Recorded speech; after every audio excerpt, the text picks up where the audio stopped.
ਧੰਨ ਵਾਹਿਗੁਰੂ ਜੀ।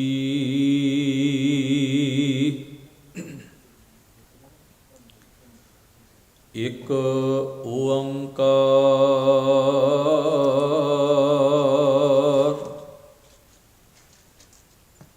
ਸਤਿ ਗੁਰ ਪ੍ਰਸਾਦਿ।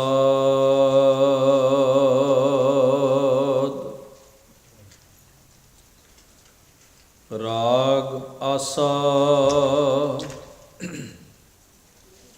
ਮਹਲਾ ਨੌਵਾਂ।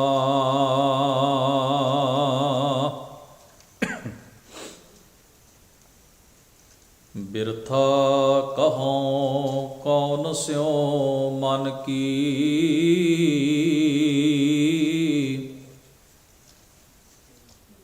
ਲੋਭ ਗ੍ਰਸਿਓ ਦਸਹੂ ਦਿਸ਼ ਧਾਵਤ। ਆਸਾ ਲਾਗਿਓ ਧਨ ਕੀ,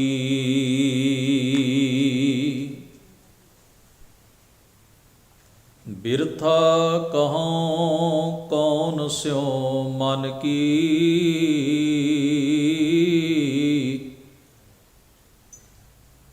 ਲੋਭ ਗ੍ਰਸਿਓ ਦਸਹੂ ਦਿਸ਼ ਧਾਵਤ। ਆਸਾ ਲਾਗਿਓ ਧਨ ਕੀ। ਰਹਾਉ ਸੁਖ ਕੈ ਹਿਤ ਬਹੁਤ ਦੁਖ ਪਾਵਤ। ਸੇਵ ਕਰਤ ਜਨ ਜਨ ਕੀ,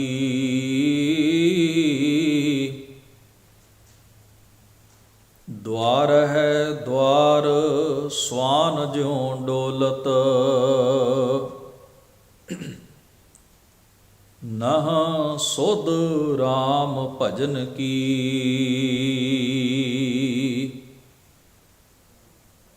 ਮਾਨਸ ਜਨਮ ਅਕਾਰਥ ਖੋਵਤ। ਲਾਜ ਨਾ ਲੋਕ ਹਸਨ ਕੀ,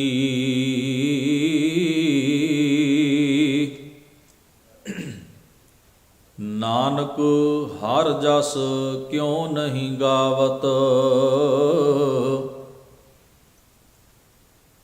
ਕੁਮਤ ਬਿਨਾਸੈ ਤਨ ਕੀ,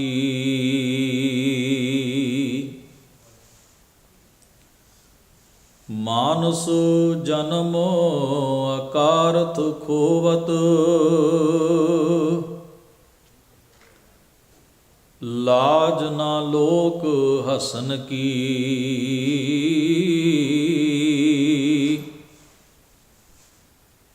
ਨਾਨਕ ਹਰ ਜਸ ਕਿਉ ਨਹੀਂ ਗਾਵਤ।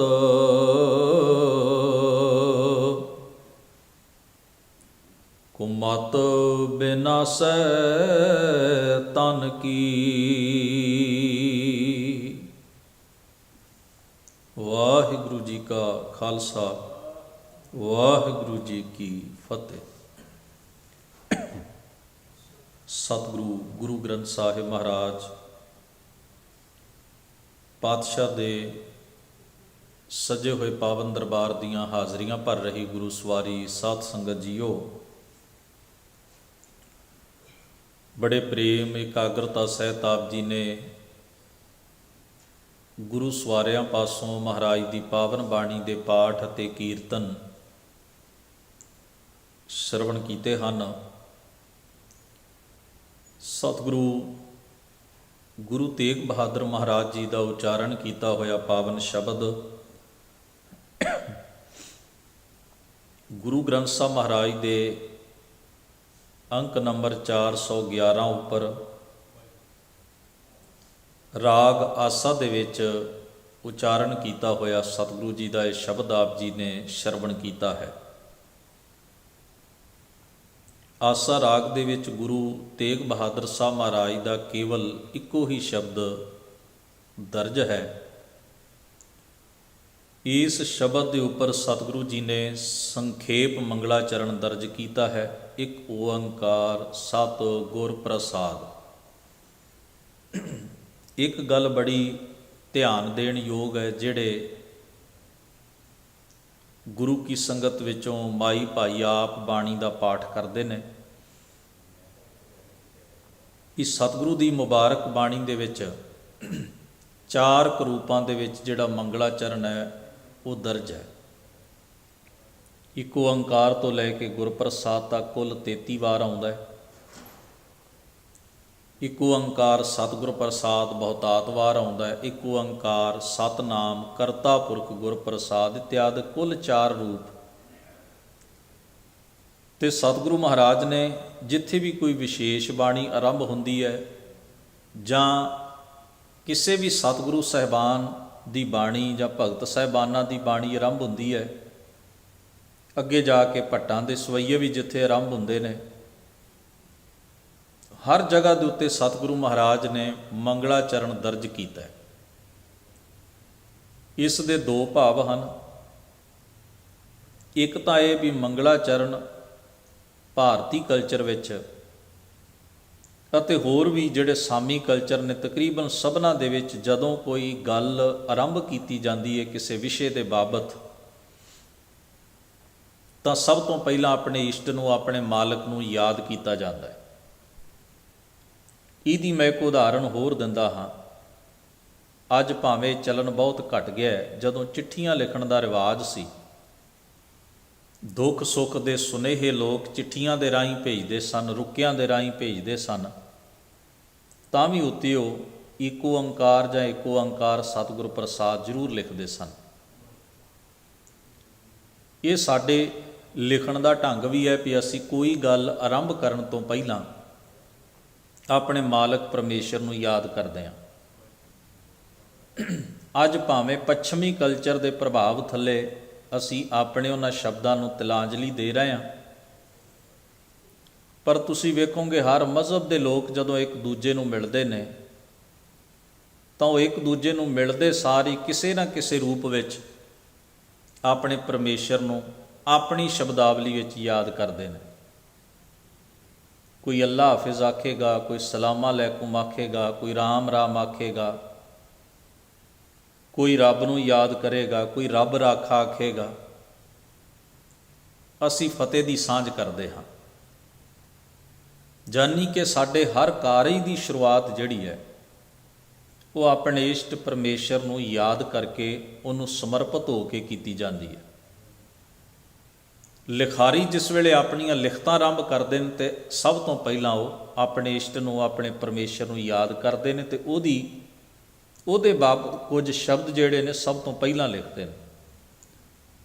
ਔਰ ਦੂਸਰਾ ਇਸ ਦਾ ਕਾਰਨ ਹੈ ਮੰਗਲਾਚਰਨ ਲਿਖਣ ਦਾ, ਬਾਰ-ਬਾਰ ਇਸ ਨੂੰ ਅੰਕਿਤ ਕਰਨ ਦਾ ਇਹ ਵੀ ਭਾਵ ਹੈ ਕਿ ਸਤਿਗੁਰੂ ਮਹਾਰਾਜ ਨੇ ਮੰਗਲਾਚਰਨ ਦੇ ਰੂਪ ਵਿੱਚ ਉਸ ਪਰਮੇਸ਼ਰ ਦੀ ਹਸਤੀ ਬਾਰੇ ਆਪਣਾ ਦ੍ਰਿਸ਼ਟੀਕੋਣ ਬਿਆਨ ਕੀਤਾ ਹੈ, ਆਪਣਾ ਅਨੁਭਵ ਦੱਸਿਆ ਹੈ। ਤੇ ਇਹ ਬਿਆਨ ਕੀਤਾ ਹੈ ਵੀ ਸਮੁੱਚੀ ਸਮਗਰ ਬਾਣੀ ਦੇ ਅਰਥ ਭਾਵ ਜਿਹੜੇ ਨੇ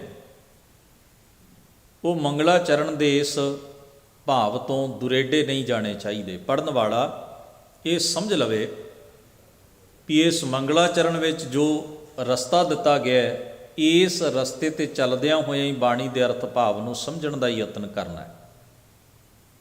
ਕਿਉਂਕਿ ਸਤਿਗੁਰੂ ਜੀ ਭਾਵੇਂ ਮਨੁੱਖੀ ਜੀਵਨ ਦੀ ਗੱਲ ਕਰਨ, ਚਾਹੇ ਮਨੁੱਖੀ ਸਮਾਜ ਦੀ ਕਰਨ, ਚਾਹੇ ਸਾਡੇ ਜੀਵਨ ਦੇ ਹੋਰ ਪਹਿਲੂਆਂ ਦੀ ਗੱਲ ਕਰਨ, ਜਦੋਂ ਵੀ ਉਹ ਕਹਿਣਗੇ ਪਰਮੇਸ਼ਰ ਨਾਲ ਜੁੜੋ, ਰੱਬ ਦੀ ਹਸਤੀ ਨਾਲ ਜੁੜੋ, ਕਰਤੇ ਨਾਲ ਜੁੜੋ, ਸਿਰਜਣਹਾਰ ਨਾਲ ਜੁੜੋ, ਸ਼ਬਦ ਵੱਖਰੇ ਵੱਖਰੇ ਹੋਣਗੇ।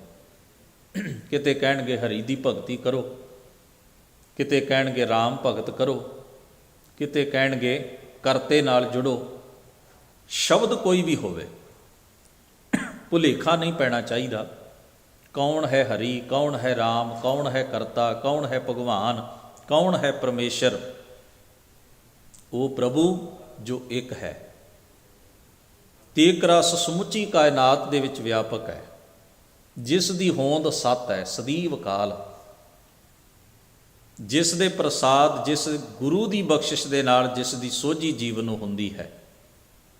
ਤੋ ਸਤਿਗੁਰੂ ਮਹਾਰਾਜ ਦਾ ਸ਼ਬਦ ਹੈ ਰਾਗ ਆਸਾ ਮਹੱਲਾ 9ਵਾਂ। ਆਸਾ ਰਾਗ ਦੇ ਵਿੱਚ 9ਵੇਂ ਪਾਤਸ਼ਾਹ ਗੁਰੂ ਤੇਗ ਬਹਾਦਰ ਸਾਹਿਬ ਜੀ ਦਾ ਉਚਾਰਨ ਕੀਤਾ ਹੋਇਆ ਸ਼ਬਦ। ਸਤਿਗੁਰੂ ਮਹਾਰਾਜ ਨੇ ਰਹਾਉ ਦੇ ਬੰਦ ਵਿੱਚ ਇੱਕ ਸ਼ਬਦ ਵਰਤਿਆ ਬਿਰਥਾ। ਇਹ ਸ਼ਬਦ ਕਈ ਰੂਪਾਂ ਵਿੱਚ ਬਾਣੀ 'ਚ ਆਉਂਦਾ। ਸਭ ਤੋਂ ਵਧੇਰੇ ਜਿਸ ਅਰਥ ਵਿੱਚ ਆਉਂਦਾ ਉਹਦਾ ਮਤਲਬ ਹੈ ਵਿਅਰਥ। ਜਿਵੇਂ ਆਪਾਂ ਪੜ੍ਹਦੇ ਹਾਂ ਨਾ, ਬਿਰਥਾ ਜਨਮ ਗਵਾਇਆ, ਇਹਦਾ ਮਤਲਬ ਹੁੰਦਾ ਵਿਅਰਥ ਗਵਾ ਲਿਆ। ਬਿਨਾਂ ਜੀਵਨ ਦਾ ਤੱਤ ਭਾਵ ਸਮਝੇ, ਜੀਵਨ ਦਾ ਫਰਜ਼ ਭੁੱਲ ਕੇ ਜਿਹੜਾ ਜੀਵਨ ਗਵਾਇਆ ਗਿਆ, ਜੀਵਿਆ ਗਿਆ, ਉਹ ਗਵਾਉਣ ਦੇ ਬਰਾਬਰ ਹੈ, ਅਜਾਈਂ ਗਵਾ ਲੈਣਾ।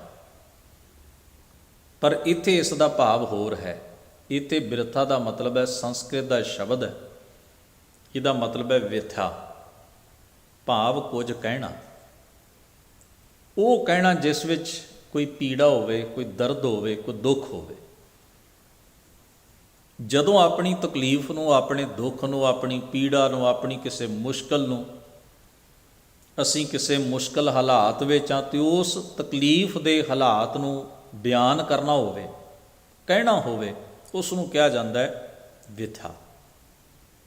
ਉਹਨੂੰ ਸਤਿਗੁਰੂ ਜੀ ਨੇ ਇੱਥੇ, ਕਿਉਂਕਿ ਸੰਸਕ੍ਰਿਤ ਤੋਂ ਸ਼ਬਦ ਪ੍ਰਕਿਰਤ ਵੱਲ ਸਫ਼ਰ ਕਰਦੇ ਗਏ ਤੇ ਸ਼ਬਦਾਂ ਦਾ ਰੂਪ ਵਟਦਾ ਗਿਆ ਤੇ ਸ਼ਬਦ ਬਣ ਗਿਆ ਬਿਰਥਾ। ਸਤਿਗੁਰੂ ਸੱਚੇ ਪਾਤਸ਼ਾਹ ਆਖਦੇ ਨੇ, ਇੱਕ ਤਾਂ ਹੁੰਦਾ ਨਾ ਤਨ ਦੀ ਪੀੜ ਹੈ, ਤਨ ਨੂੰ ਕੋਈ ਤਕਲੀਫ ਹੈ ਤੇ ਆਪਾਂ ਕਹਿੰਦੇ ਵੀ ਆਪਣਾ ਦੁੱਖ ਸੁਣਾ, ਆਪਣੀ ਪੀੜ ਦੱਸ, ਆਪਣੀ ਮੁਸ਼ਕਲ ਦੱਸ ਵੀ ਕੀ ਹੈ। ਉਹ ਦੁੱਖ ਕਈ ਵਾਰ ਸਾਨੂੰ ਜ਼ਾਹਰ ਦਿਸ ਵੀ ਪੈਂਦੇ ਨੇ ਵੀ ਬੰਦਾ ਫਿਜ਼ੀਕਲੀ ਮੁਸ਼ਕਲ ਵਿੱਚ ਹੈ, ਸਰੀਰਕ ਤੌਰ 'ਤੇ ਕਿਸੇ ਤਕਲੀਫ ਵਿੱਚ ਹੈ, ਦੁੱਖ ਵਿੱਚ ਹੈ। ਇੱਥੇ ਸਤਿਗੁਰੂ ਸਰੀਰ ਦੀ ਗੱਲ ਨਹੀਂ ਕਰ ਰਹੇ, ਇੱਥੇ ਮਨ ਦੀ ਕਰ ਰਿਹਾ। ਇੱਕ ਰੋਗ ਨੇ ਜਿਹੜੇ ਤਨ ਦੇ ਨੇ, ਮਨ ਦੇ ਰੋਗਾਂ ਦੀ ਗੱਲ ਸਤਿਗੁਰੂ ਮਹਾਰਾਜ ਨੇ ਇਸ ਰਹਾਉ ਦੇ ਬੰਦ ਵਿੱਚ ਕੀਤੀ ਹੈ। ਪਰ ਸਤਿਗੁਰੂ ਨੇ ਨਾਲ ਇਹ ਵੀ ਗੱਲ ਕਹੀ ਹੈ, ਮੇਰੇ ਮਨ ਵਿੱਚ ਇੱਕ ਪੀੜਾ ਹੈ, ਇੱਕ ਵੇਦਨਾ ਹੈ, ਇੱਕ ਦਰਦ ਹੈ, ਇੱਕ ਦੁੱਖ ਹੈ, ਮਨ ਦੀ ਇੱਕ ਤਕਲੀਫ ਹੈ। ਪਰ ਮੈਂ ਮਨ ਦੀ ਉਹ ਤਕਲੀਫ ਕਿਸ ਮਨੁੱਖ ਦੇ ਕੋਲ ਕਿਵੇਂ ਬਿਆਨ ਕਰਾਂ? ਕੌਣ ਸਮਝਦਾ ਇਸ ਤਕਲੀਫ ਨੂੰ? ਕੌਣ ਜਾਣਦਾ ਹੈ ਇਸ ਦਰਦ ਨੂੰ, ਇਸ ਮੁਸ਼ਕਲ ਨੂੰ? ਸਤਿਗੁਰੂ ਆਖਦੇ ਨੇ ਬਿਰਥਾ ਕਹੋ ਕੌਣ ਸਿਉ। ਕੌਣ ਸਿਉ ਦਾ ਮਤਲਬ ਹੈ ਕਿਸ ਕੋਲ, ਹੱਲ ਕਿਹਦੇ ਕੋਲ ਹੈ ਇਹਦਾ? ਬੰਦਾ ਕਿਸੇ ਨੂੰ ਦੁੱਖ ਦੱਸਦਾ ਵੀ ਘੱਟੋ ਘੱਟ ਹੋ ਸਕਦਾ ਵੀ ਕਿਸੇ ਕੋਲ ਹੱਲ ਹੋਵੇ, ਕੋਈ ਬੰਦਾ ਕੋਈ ਰਾਹ ਦੱਸੇ ਵੀ ਕੀ ਹੋ ਸਕਦਾ ਹੈ। ਹਰ ਖੇਤਰ ਦੇ ਮਾਹਰ ਦੁਨੀਆ ਵਿੱਚ ਬੈਠੇ ਹੋਏ ਨੇ। ਡਾਕਟਰ ਕੋਲ ਜਾਂਦੇ ਹਾਂ ਸਰੀਰ ਦੀ ਬਿਮਾਰੀ ਲੈ ਕੇ, ਫਿਰ ਉਹਦੇ ਵੀ ਅੱਗੇ ਕਈ ਪਾਰਟ ਨੇ ਵੀ ਸਰੀਰ ਦੀ ਕਿਹੜੀ ਪ੍ਰੋਬਲਮ ਹੈ, ਤੁਹਾਨੂੰ ਉਸ ਸੰਬੰਧਿਤ ਡਾਕਟਰ ਦੇ ਕੋਲ ਜਾਇਆ ਜਾਏ। ਕੋਈ ਹੱਡੀਆਂ ਦਾ ਇਲਾਜ ਕਰਦਾ, ਕੋਈ ਅੱਖਾਂ ਦਾ ਕਰਦਾ, ਕੋਈ ਕੰਨਾਂ ਦਾ ਕਰਦਾ, ਕੋਈ ਸਕਿਨ ਦਾ ਕਰਦਾ। ਵੱਖਰੇ ਵੱਖਰੇ ਮਾਹਰ ਨੇ ਨਾ ਸਰੀਰ ਦੀ। ਜਿਹੜੀ ਮੈਡੀਕਲ ਸਾਇੰਸ ਨੇ ਉਹਨੇ ਵੀ ਇਹਦੇ ਪਾਰਟ ਬਣਾ ਦਿੱਤੇ। ਕੋਈ ਹੋਰ ਸਮਾਜਿਕ ਮੁਸ਼ਕਲ ਬਣ ਜਾਏ, ਕੋਈ ਕਾਨੂੰਨੀ ਅੜਚਨ ਆ ਜਾਏ, ਬੰਦਾ ਵਕੀਲ ਕੋਲ ਜਾਂਦਾ ਹੈ। ਕੋਈ ਘਰ ਦੀ ਕੋਈ ਪ੍ਰੋਬਲਮ ਆ ਜਾਏ ਤੇ ਉਹਦੇ ਨਾਲ ਸੰਬੰਧਿਤ ਵੱਖਰੇ ਵੱਖਰੇ ਖੇਤਰ ਨੇ, ਬੰਦਾ ਉੱਥੇ ਜਾਂਦਾ ਹੈ। ਪਰ ਇਹ ਤਾਂ ਤਕਲੀਫ ਹੀ ਬੜੀ ਵੱਖਰੀ ਹੈ। ਇਹਦੀ ਵਿਥਿਆ ਕਿਹਦੇ ਕੋਲ ਸੁਣਾਈ ਜਾਏ ਜਾ ਕੇ? ਬਿਰਥਾ ਕਹੋ ਕੌਣ ਸਿਉ ਮਨ ਕੀ। ਕਿਹਦੇ ਕੋਲ ਜਾ ਕੇ ਮੈਂ ਆਪਣੀ ਵਿਥਿਆ ਬਿਆਨ ਕਰਾਂ, ਆਪਣਾ ਦਰਦ ਬਿਆਨ ਕਰਾਂ? ਉਹ ਦਰਦ ਉਹ ਵੇਦਨਾ ਕੀ ਹੈ? ਸਤਿਗੁਰੂ ਕਹਿੰਦੇ ਲੋਭ ਗ੍ਰਸਿਓ ਦਸਹੂੰ ਦਿਸ਼ ਧਾਵਤ। ਜੇ ਮਨ ਨੂੰ ਲੋਭ ਦਾ ਰੋਗ ਲੱਗ ਜਾਏ, ਵਿਸ਼ੇ ਵਿਕਾਰਾਂ ਦਾ ਜ਼ੋਰ ਮਨ ਉੱਤੇ ਪੈ ਜਾਏ, ਕੋਈ ਹੈ ਜਿਹੜਾ ਇਸ ਦਰਦ ਤੋਂ ਨਿਜਾਤ ਦੇ ਸਕੇ? ਕੋਈ ਹੈ ਜਿਹੜਾ ਇਹਦਾ ਸਲਿਊਸ਼ਨ ਦੱਸ ਸਕੇ, ਇਹਦਾ ਹੱਲ ਦੱਸ ਸਕੇ, ਇਹਦੀ ਕੋਈ ਦਵਾਈ ਦੇ ਸਕੇ? ਜਾਂ ਇਸ ਮੇਰੀ ਤਕਲੀਫ ਨੂੰ, ਪਹਿਲੀ ਤਾਂ ਗੱਲ ਹੈ ਤੁਸੀਂ ਜਿਹਨੂੰ ਕਹੋਗੇ ਉਹ ਕਹੇਗਾ ਮੈਨੂੰ ਇਹਦੇ ਬਾਰੇ ਕੀ ਪਤਾ ਹੈ, ਮੈਨੂੰ ਤੂੰ ਕੀ ਸੁਣਾਉਣਾ? ਤੁਸੀਂ ਵੇਖੋ ਨਾ ਵੀ ਆਪਾਂ ਅਣਜਾਣ ਬੰਦੇ ਨੂੰ ਵੀ ਆਪਾਂ ਕਹੀਏ ਵੀ ਮੇਰਾ ਸਿਰ ਦੁਖਦਾ, ਉਹ ਕਹੇਗਾ ਚੱਲ ਮੈਂ ਨੱਪ ਦੇਣਾ, ਘੱਟੋ ਘੱਟ ਇੰਨਾ ਮੈਂ ਕਰ ਸਕਦਾ, ਤੈਨੂੰ ਚਾਹ ਬਣਾ ਦੇਣਾ, ਤੈਨੂੰ ਗੋਲੀ ਦੇ ਦੇਣਾ ਖਾਣ ਵਾਸਤੇ। ਕੁਝ ਤਾਂ ਕੁਝ ਮਾੜਾ ਮੋਟਾ ਉਹ ਵੀ ਜਿੰਨਾ ਕੁ ਉਹਨੂੰ ਜੀਵਨ ਦੇ ਤਜਰਬੇ 'ਚ ਉਹ ਦੱਸ ਸਕਦਾ। ਪਰ ਹੁਣ ਜੇ ਤੁਸੀਂ ਕਿਸੇ ਕੋਲ ਇਹ ਵਿਥਿਆ ਸੁਣਾਉਣ ਬਹਿ ਜਾਓ ਵੀ ਮਨ ਦੇ ਵਿੱਚੋਂ ਲੋਭ ਦਾ ਰੋਗ ਕਿਵੇਂ ਕੱਢਿਆ ਜਾਏ, ਅਗਲਾ ਕਹੇਗਾ, ਪਹਿਲੀ ਤਾਂ ਗੱਲ ਆ, ਸੁਣਨ ਵਾਲਾ ਕਹੇਗਾ ਉਹ ਜਿਹੀਆਂ ਫਜ਼ੂਲ ਗੱਲਾਂ ਦਾ ਮੇਰੇ ਕੋਲ ਸਮਾਂ ਨਹੀਂ। ਇਹ ਕੋਈ ਗੱਲ ਹੈ ਕਰਨ ਵਾਲੀ? ਇਹ ਕੀ ਗੱਲ ਹੋਈ? ਇਹ ਕੀ ਬਿਮਾਰੀ ਹੁੰਦੀ ਹੈ? ਮੈਂ ਇੱਕ ਬਚਨ ਕਈ ਵਾਰ ਸਾਂਝਾ ਕੀਤਾ ਹੈ। ਗੁਰੂ ਗ੍ਰੰਥ ਸਾਹਿਬ ਦੀ ਬਾਣੀ ਵਿੱਚ ਨਾ ਸਿੱਧ ਗੋਸ਼ਟ ਹੈ, ਰਾਗ ਰਾਮਕਲੀ ਦੇ ਵਿੱਚ। ਗੋਸ਼ਟੀ ਸ਼ਬਦ ਦਾ ਮਤਲਬ ਹੈ ਮਿਲਾਪ, ਤੇ ਗੋਸ਼ਟੀ ਦਾ ਦੂਜਾ ਮਤਲਬ ਹੈ ਸੰਵਾਦ, ਗੱਲਬਾਤ ਕਰਨੀ ਕਿਸੇ ਵਿਸ਼ੇ ਉੱਤੇ, ਕੁਝ ਕਹਿਣਾ ਤੇ ਕੁਝ ਸੁਣਨਾ। ਸਤਿਗੁਰੂ ਗੁਰੂ ਨਾਨਕ ਸਾਹਿਬ ਮਹਾਰਾਜ ਨੇ ਉਹਨਾਂ ਸਿੱਧਾਂ ਦੇ ਨਾਲ ਜੋ ਵਾਰਤਾਲਾਪ ਕੀਤਾ ਹੈ, ਜੋ ਸੰਵਾਦ ਕੀਤਾ, ਉਹਨੂੰ ਆਪਣੇ ਸ਼ਬਦਾਂ ਵਿੱਚ ਸਤਿਗੁਰੂ ਨੇ, ਉਹਨਾਂ ਦੇ ਪ੍ਰਸ਼ਨ ਵੀ ਤੇ ਆਪਣੇ ਉੱਤਰ ਵੀ ਆਪਣੇ ਸ਼ਬਦਾਂ ਵਿੱਚ ਸਤਿਗੁਰੂ ਨੇ ਦਰਜ ਕੀਤੇ, ਲਿਖੇ। ਹੁਣ ਜਦੋਂ ਉਸ ਬਾਣੀ ਨੂੰ ਆਪਾਂ ਪੜ੍ਹੀਏ ਨਾ, ਸਤਿਗੁਰੂ ਨੇ ਜ਼ਰੂਰੀ, ਵੈਸੇ ਤਾਂ ਜ਼ਿੰਦਗੀ ਭਰ ਮਹਾਰਾਜ ਦਾ ਕਿਸੇ ਨਾ ਕਿਸੇ ਨਾਲ ਸੰਵਾਦ ਚੱਲਦਾ ਹੀ ਰਿਹਾ। ਸਾਡੇ ਵਰਗੇ ਵੀ ਬੜੇ ਹੋਣਗੇ ਜਿਨ੍ਹਾਂ ਨੂੰ ਪਤਾ ਕਿਸੇ ਗੱਲ ਦਾ ਨਹੀਂ ਹੋਏਗਾ, ਪਰ ਸੋਚਦੇ ਹੋਣਗੇ ਚਲੋ ਮਹਾਰਾਜ ਨਾਲ ਗੱਲ ਕਰਦੇ ਹਾਂ। ਖੌਰੇ ਕਿੰਨਾ ਕਿੰਨਾ ਸਮਾਂ ਖਾਂਦੇ ਰਹੇ ਹੋਣਗੇ ਸਾਡੇ ਵਰਗੇ ਬੰਦੇ ਵੀ, ਜਿਨ੍ਹਾਂ ਗੱਲਾਂ ਦਾ ਕੋਈ ਅਰਥ ਹੀ ਨਹੀਂ ਸੀ, ਉਹ ਵੀ ਗੱਲਾਂ ਕੀਤੀਆਂ ਹੋਣਗੀਆਂ। ਸਤਿਗੁਰੂ ਸਹਿਨਸ਼ੀਲਤਾ ਨਾਲ ਜਵਾਬ ਦਿੰਦੇ ਰਹੇ, ਅੜਚਣਾ ਦੂਰ ਕਰਦੇ ਰਹੇ। ਸਾਡੇ ਵਰਗਿਆਂ ਨੂੰ ਵੀ ਸਮਾਂ ਦਿੰਦੇ ਰਹੇ ਹੋਣਗੇ ਜਿਨ੍ਹਾਂ ਨੂੰ ਨਾ ਜ਼ਿੰਦਗੀ ਦਾ ਕੋਈ ਮਤਲਬ ਪਤਾ ਹੈ, ਨਾ ਕੋਈ ਅਰਥ ਪਤਾ ਹੈ, ਪਰ ਸਤਿਗੁਰੂ ਤੇ ਦਿਆਲੂ ਨੇ ਨਾ। ਕਈ ਵਾਰ ਬੱਚਿਆਂ ਦੀਆਂ ਬਚਕਾਨੀਆਂ ਹਰਕਤਾਂ ਵੀ ਜਿਹੜੀਆਂ ਨੇ ਉਹ ਬਰਦਾਸ਼ਤ ਕਰੀਦੀਆਂ ਹੀ ਨੇ। ਸਤਿਗੁਰੂ ਸੱਚੇ ਪਾਤਸ਼ਾਹ ਮਹਾਰਾਜ ਨੇ ਫਜ਼ੂਲ ਦੇ ਸਵਾਲ ਦਰਜ ਨਹੀਂ ਕੀਤੇ, ਉਹ ਦਰਜ ਕੀਤੇ ਜਿਨ੍ਹਾਂ ਦੇ ਕੋਈ ਮਾਇਨੇ, ਕੋਈ ਮਤਲਬ ਬਣਦਾ, ਕੋਈ ਅਰਥ ਨਿਕਲਦਾ। ਕੋਈ ਸਤਿਗੁਰੂ ਸੱਚੇ ਪਾਤਸ਼ਾਹ ਨੇ ਉਹ ਸਵਾਲ ਦਰਜ ਕੀਤੇ, ਔਰ ਕਮਾਲ ਦੀ ਗੱਲ ਹੈ, ਉਹ ਤੋਂ ਪਤਾ ਲੱਗਦਾ ਹੈ ਵੀ ਸਿੱਧ ਜਿਹੜੇ ਨਾ, ਸਿੱਧ ਉਹਨਾਂ ਦੀ ਧਰਮ ਦੇ ਵਿਸ਼ੇ ਦੇ ਉੱਤੇ ਜਾਂ ਮਨੁੱਖੀ ਜੀਵਨ ਜਾਂ ਮਨੁੱਖੀ ਮਾਨਸਿਕਤਾ ਦੇ ਉੱਤੇ ਵੀ ਕਿੰਨੀ ਡੂੰਘੀ ਸਟੱਡੀ ਹੈ। ਕਿੰਨੇ ਬੰਦੇ, ਆਪਾਂ ਸਾਰੇ ਗੁਰੂ ਕੋਲ ਆਉਂਦੇ ਹਾਂ, ਬਾਣੀ ਵੀ ਆਪਾਂ ਪੜ੍ਹਦੇ ਹਾਂ, ਇਸ ਭਾਵਨਾ ਨੂੰ ਲੈ ਕੇ ਆਪਾਂ ਕਿੰਨੀ ਕੁ ਵਾਰ ਬਾਣੀ ਪੜ੍ਹਦੇ ਹਾਂ ਵੀ ਸਾਡੇ ਮਨ 'ਚ ਅੜਚਣ ਹੈ ਤੇ ਦੂਰ ਹੋਵੇ। ਜ਼ਰਾ ਸੋਚਿਓ, ਮੈਂ ਵੀ ਵਿੱਚ ਹੀ ਹਾਂ। ਆਪਾਂ ਬਾਣੀ ਪੜ੍ਹਦੇ ਹਾਂ, ਸਾਡਾ ਸਾਰਾ ਧਿਆਨ ਜਿਹੜਾ ਉਹ ਇਸੇ ਗੱਲ ਦੇ ਉੱਤੇ ਹੁੰਦਾ ਹੈ ਵੀ ਸਰੀਰ ਤੰਦਰੁਸਤ ਰਵੇ, ਘਰ 'ਚ ਸੁੱਖ ਸ਼ਾਂਤੀ ਰਵੇ, ਕਾਰੋਬਾਰ ਵਧੇ ਫੁੱਲੇ, ਬਾਹਰ ਸਤਿਕਾਰ ਤੇ ਰਿਸਪੈਕਟ ਬਣੀ ਰਹੇ, ਦੌਲਤ ਆਉਂਦੀ ਰਹੇ, ਵਗੈਰਾ ਵਗੈਰਾ। 7-8 ਚੀਜ਼ਾਂ ਦੇ ਦੁਆਲੇ ਦੁਆਲੇ ਸਾਡਾ ਸਾਰਾ ਧਰਮ ਕਰਮ ਘੁੰਮਦਾ। ਇਸ ਭਾਵਨਾ ਨਾਲ ਕਿੰਨੇ ਬੰਦੇ ਬਾਣੀ ਪੜ੍ਹਦੇ ਨੇ, ਸਾਡੇ 'ਚੋਂ ਕਿੰਨੇ ਬੰਦੇ ਬਾਣੀ ਸੁਣਦੇ ਨੇ ਵੀ ਸਤਿਗੁਰੂ ਸੱਚੇ ਪਾਤਸ਼ਾਹ ਮਹਾਰਾਜ ਜੋ ਤੁਸੀਂ ਜੀਵਨ ਦੇਣਾ ਚਾਹੁੰਦੇ ਹੋ ਮੈਂ ਉਹ ਗ੍ਰਹਿਣ ਕਰਨ ਆਇਆ, ਸਭ ਗੱਲਾਂ ਛੱਡ ਦਿਓ। ਮਹਾਰਾਜ ਮੈਂ ਆਪਣੇ ਮਨ ਨੂੰ ਸਵਾਰਨ ਵਾਸਤੇ ਆਇਆ, ਆਪਣੀ ਸੁਰਤ ਉੱਚੀ ਚੁੱਕਣ ਆਇਆ, ਮੇਰੇ ਮਨ ਦੇ ਰੋਗ ਦੂਰ ਹੋਣ, ਮੈਂ ਇਹ ਚਾਹੁੰਦਾ। ਕਿੰਨੇ %? ਮੇਰਾ ਖਿਆਲ ਨਹੀਂ। ਅਸੀਂ ਸਾਰੀ ਜ਼ਿੰਦਗੀ 'ਚ ਇਸ ਤਰ੍ਹਾਂ ਸੋਚਦੇ ਵੀ ਹਾਂ ਕਦੇ, ਤੇ ਜਿਹੜੇ ਸੋਚਦੇ ਨੇ ਨਾ ਬਹੁਤ ਘੱਟ ਤੇ ਵਿਰਲੇ ਬੰਦੇ ਨੇ, ਤੇ ਬੜੇ ਹੀ ਧਨਤਾ ਦੇ ਪਾਤਰ ਨੇ। ਉਹ ਸੱਚਮੁੱਚ ਹੀ ਉਹਨਾਂ ਨੂੰ ਸਿਜਦਾ ਕਰਨਾ ਬਣਦਾ। ਜਿਹੜੇ ਸਤਿਗੁਰੂ ਦੇ ਬਾਣੀ ਦੇ ਵਿੱਚੋਂ ਆਪਣੇ ਅੰਤਰਾਤਮੇ ਨੂੰ ਸਵਾਰਨ ਵਾਸਤੇ ਵੀ ਕੁਝ ਗ੍ਰਹਿਣ ਕਰਨ ਵਾਸਤੇ ਬਾਣੀ ਪੜ੍ਹਦੇ ਨੇ, ਸੁਣਦੇ ਨੇ, ਵਿਚਾਰਦੇ ਹੋਣਗੇ, ਨਹੀਂ ਤਾਂ ਨਹੀਂ। ਇਸੇ ਕਰਕੇ ਤੇ ਸਤਿਗੁਰੂ ਨੇ ਕਿਹਾ ਸੀ ਵੇਦ ਪਾਠ ਸੰਸਾਰ ਕੀ ਕਾਰ। ਜਦੋਂ ਇਹ ਬਚਨ ਵਰਤੇ ਨੇ ਨਾ, ਤੇ ਅੱਜ ਸਾਡੇ ਉੱਤੇ ਵੀ ਉਵੇਂ ਹੀ ਢੁੱਕਦੇ ਨੇ। ਚੇਤੇ 'ਚ ਰੱਖਿਓ ਵੀ ਇੱਕ ਸੰਸਾਰ ਦੀ ਕਾਰ ਹੈ, ਅਸੀਂ ਪੜ੍ਹਨ ਵਾਲੇ ਵੀ ਨਿਭਾ ਰਹੇ ਹਾਂ, ਪੜ੍ਹਾਉਣ ਵਾਲੇ ਵੀ ਨਿਭਾ ਰਹੇ ਨੇ, ਅਸੀਂ ਸਾਰੇ ਉਸ ਕਾਰ ਦੇ ਵਿੱਚ ਹਾਂ।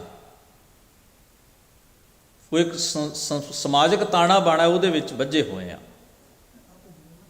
ਸਾਹਿਬ ਸਤਿਗੁਰੂ ਮਹਾਰਾਜ ਨੇ ਜਿੱਥੇ ਬਚਨ ਕੀਤਾ ਹੈ ਨਾ ਵੀ ਮੈਂ ਕਿਹਦੇ ਕੋਲ ਜਾ ਕੇ ਬਿਰਥਾ, ਕਿਹਦੇ ਕੋਲ ਆਪਣੀ ਵੇਦਨਾ ਦੱਸਾਂ। ਪਹਿਲੀ ਤੇ ਗੱਲ ਹੈ, ਖਿਆਲ ਹੀ ਕਿੰਨਿਆਂ ਨੂੰ ਆਉਂਦਾ ਹੈ ਵੀ ਮੇਰੇ ਅੰਦਰ ਕੋਈ ਪ੍ਰੋਬਲਮ ਹੈ, ਤੇ ਫਿਰ ਜੇ ਖਿਆਲ ਆ ਹੀ ਜਾਵੇ ਤੇ ਉਹਦੀ ਸੁਣੇਗਾ ਕੌਣ? ਇਸ ਪੱਧਰ ਦਾ ਬੰਦਾ ਕੌਣ ਹੋਵੇ ਜਿਹੜਾ ਸੁਣ ਸਕੇ? ਵੈਸੇ ਵੀ ਇੱਕ ਚੀਜ਼ ਨੋਟ ਕਰਨਾ, ਸੰਸਾਰ ਵਿੱਚ ਦੁੱਖ ਦੱਸਣਾ ਬੜਾ ਸੌਖਾ ਹੈ, ਦੁੱਖ ਸੁਣਨਾ ਬਹੁਤ ਔਖਾ ਹੈ। ਇਸੇ ਲਈ ਤੁਸੀਂ ਵੇਖਿਓ, 4 ਬੰਦੇ ਬੈਠੇ ਹੋਣ, ਤੁਸੀਂ ਆਪਣੀ ਕੋਈ ਦੁੱਖ ਭਰੀ ਗੱਲ ਛੇੜੋ, ਤੁਹਾਡੀ ਤੇ ਪੂਰੀ ਹੋਣੀ ਨਹੀਂ, ਉਹਨਾਂ ਚਾਹੁੰਦੇ ਵੀ ਵਾਰੀ-ਵਾਰੀ ਆਪਣੀ ਸ਼ੁਰੂ ਕਰ ਲੈਣੀ। ਕੋਈ ਨਹੀਂ ਕਿਸੇ ਦਾ ਦੁੱਖ, ਕਿਉਂਕਿ ਹਰ ਬੰਦਾ ਕਿਸ ਪੈ ਖੋਲੋਂ ਗੰਠੜੀ ਦੁਖੀ ਭਰ ਆਇਆ। ਹਰ ਬੰਦੇ ਦੀ ਆਪਣੀ ਜ਼ਿੰਦਗੀ ਦੀ ਕਹਾਣੀ ਹੈ, ਹਰ ਬੰਦੇ ਦੀ। ਹਰ ਮਨੁੱਖ ਨੂੰ ਇਹ ਲੱਗਦਾ ਹੈ ਕਿ ਮੈਂ ਜ਼ਿਆਦਾ ਤਕਲੀਫ ਝੱਲੀ ਹੈ, ਮੈਂ ਜ਼ਿਆਦਾ ਸਟਰਗਲ ਕੀਤਾ ਹੈ, ਮੈਂ ਦੂਜੇ ਨਾਲੋਂ ਵੱਧ ਇਮਾਨਦਾਰ ਅਤੇ ਚੰਗਾ ਹਾਂ। ਬੰਦਾ ਇਹੀ ਕਥਾ ਕਹਾਣੀਆਂ ਹਰ ਵੇਲੇ ਦੂਜੇ ਨੂੰ ਸੁਣਾਉਂਦਾ। ਤਕੜੇ ਬੰਦੇ ਤੇ ਆਪਣੀ ਕਿਤਾਬ ਵੀ ਛਪਵਾ ਲੈਂਦੇ ਨੇ ਲਿਖਾਰੀ ਲਾ ਕੇ, ਜੇ ਕੋਈ ਸੁਣਨ ਵਾਲਾ ਨਹੀਂ ਤਾਂ ਘੱਟੋ ਘੱਟ ਪੜ੍ਹੇਗਾ ਤਾਂ ਸਹੀ ਨਾ, ਕੋਈ ਵੀ ਮੇਰੇ ਬਾਰੇ ਪੜ੍ਹੇ ਕੋਈ। ਸਤਿਗੁਰੂ ਸੱਚੇ ਪਾਤਸ਼ਾਹ ਮਹਾਰਾਜ ਨੇ ਜਦੋਂ ਇਹ ਬਚਨ ਕਹੇ ਨਾ ਵੀ ਕਿਸ ਪੈ ਖੋਲੋਂ ਗੰਠੜੀ ਦੁਖੀ ਭਰ ਆਇਆ, ਹਰ ਬੰਦੇ ਦੀ ਆਪਣੀ ਇੱਕ ਵਿਥਿਆ ਹੈ, ਚੇਤੇ 'ਚ ਰੱਖਿਓ। ਅਰੇ ਸਾਨੂੰ ਭਰਮ ਹੁੰਦਾ ਵੀ ਸਾਡੇ ਤੋਂ ਵੱਧ ਦੁਖੀ ਕੋਈ ਨਹੀਂ, ਸਟਰਗਲ ਕਿਸੇ ਨੇ ਕੀਤਾ, ਪਰ ਜੇ ਕਿਸੇ ਦੀ ਸੁਣ ਬਹਿ ਜਾਈਏ ਨਾ ਬੰਦਾ ਹੈਰਾਨ ਹੁੰਦਾ ਵੀ ਐਸੇ ਵੀ ਲੋਕ ਦੁਨੀਆ 'ਚ ਮੌਜੂਦ ਨੇ। ਫਰਕ ਕੇਵਲ ਇੰਨਾ ਹੈ ਵੀ ਅਸੀਂ ਆਪਣੇ ਆਪ ਤੋਂ ਉੱਪਰ ਉੱਠ ਕੇ ਦੂਜਿਆਂ ਨੂੰ ਵੇਖਦੇ ਨਹੀਂ।